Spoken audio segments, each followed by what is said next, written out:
promoting those pictures rather than take other things where there's little uptake. Yeah. You know, you can use it into your advantage.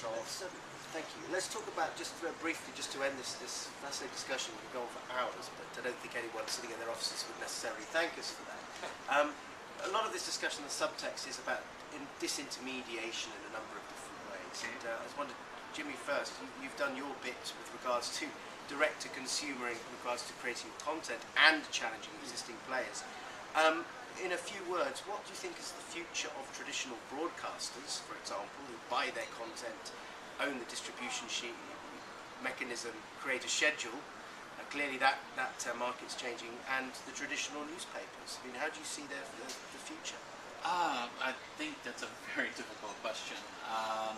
I actually suspect what we're going to see overall is more hybrid models, where people are beginning to understand that there's some things that communities do really well and some things that traditional media does very well, and that you can't stick your head in the sand about either of them.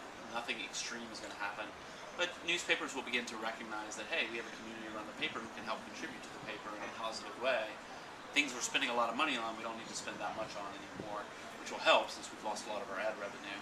At the same time, I don't think we're going to see a world where the newspapers are gone and we all rely on Twitter for news. This isn't going to work. So hybrids are the future. Okay. A lot of potentially a lot of pain along the way as we get this rebalancing act in the industry. Jack, your view on the Hulus of this world versus the NBCs of this world? Look like various, just the different distribution channels for the same video content.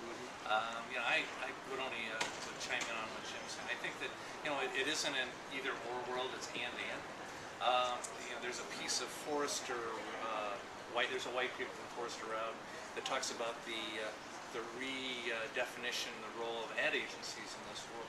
I think inside of it, they make an interesting comment that paid media, no matter whether it be TV or press, is that paid media will still be around, and they make a point of it as a catalyst for the social conversation that will carry on, and that people will look for more information and contribute to.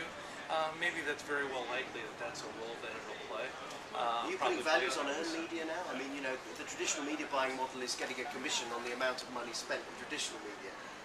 How do you put a value on earned media, and how do you create an income stream for your businesses out of it? Well, the honest to goodness answer is, Charlie, is that we've long since moved away from a place where we were being paid on a commission basis of paid media, and once we went into a more consultative or cost-plus model, now it's all about results. And in fact, I'm actually more excited and optimistic about it. Right now, I'm in a fee-based world that can't exactly communicate the real value of what we might be able to do as a client partner. As we get into this space and we can keep an idea and track either through Looking Glass or through other tools and techniques, we're actually going to be able to measure our contribution and outcomes. We'll even do a better job measuring the paid, and I think that's all good for our industry. Okay, that's good.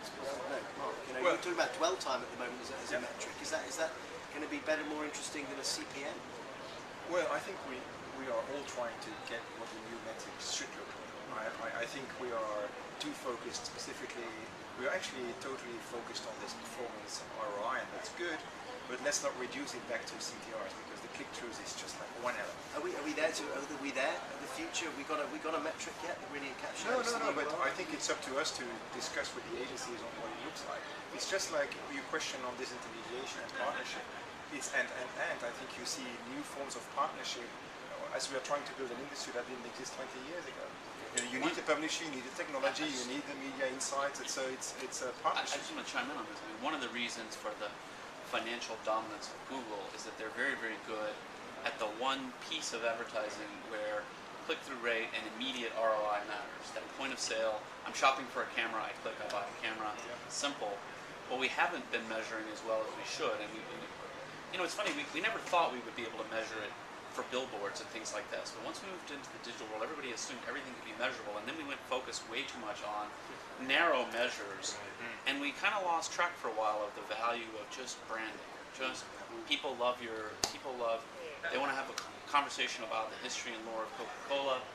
it doesn't drive sales today. It just makes a consumer for the long haul. And that's said And you by, can't measure it very well. that's said by a brand that managed to build 800 million users without the use of conventional advertising. but a positive note upon which to end. And I guess in a way, these conversations will happen at the Festival of Media in years ahead. That's why we need these events. And from the Microsoft tent, thank you very much for our partners for this quick interview. Enjoy it at Charlie, the office. thank you. Thank you, John. Bye. Thank you.